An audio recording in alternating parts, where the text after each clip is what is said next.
वचन तीन प्रकार तुम को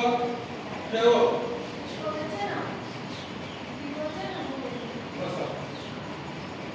ओ जने पछाइबो जे बहुवचन काहा को कुआ जाय के कोइ परबो बहुवचन काहा को कुआ जाय ना बहुवचन होछि साधारणतः दुई रो अधिक संख्या बुझुवा शब्द को ही कोन कुआ जाय बहुवचन कुआ जाय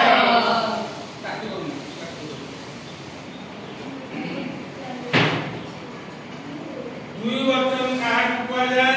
ना दुई रो अधिक संख्या बुझुवा शब्द को हला दुई वचन कुआ जाय तापरे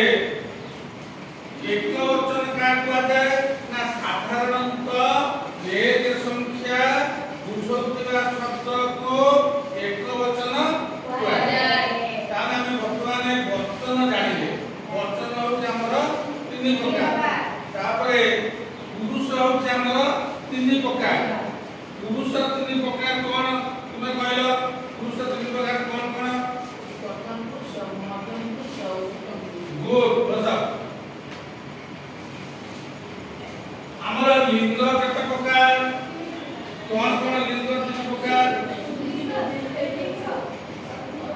गुड पुल्लिंग काहा को कुआ जाय के कहि परिबो को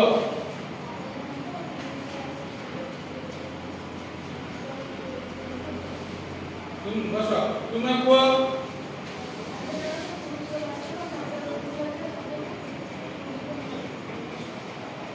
तामन आमे कि जानिले जे साधारणतः पुरुषवाचक शब्द को बुझाइले ता कोन कुआ दिबो ना पुल्लिंग कुआ दिबो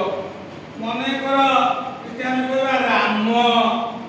राम होउ गोटे पुल्लिंग वाचक शब्द हला साम साम होउ मध्ये गोटे पुल्लिंग वाचक शब्द हला हरि गोविंद ए सब होछि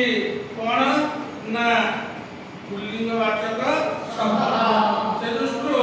हमें के जानिबा जे स्त्रीलिंग काहा को कुआ जाय को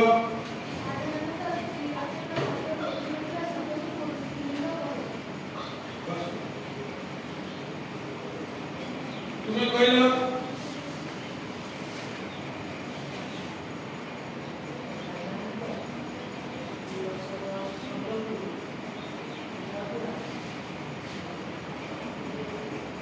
तुमे कहबो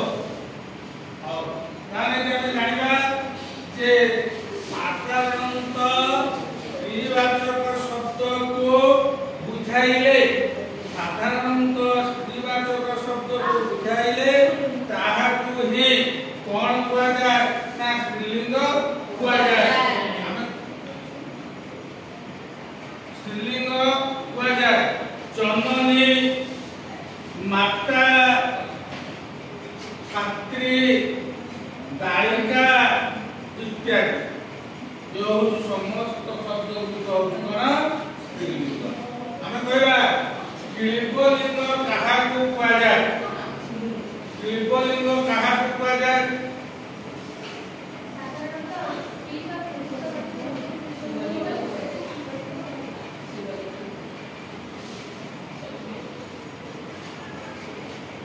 अरे क्या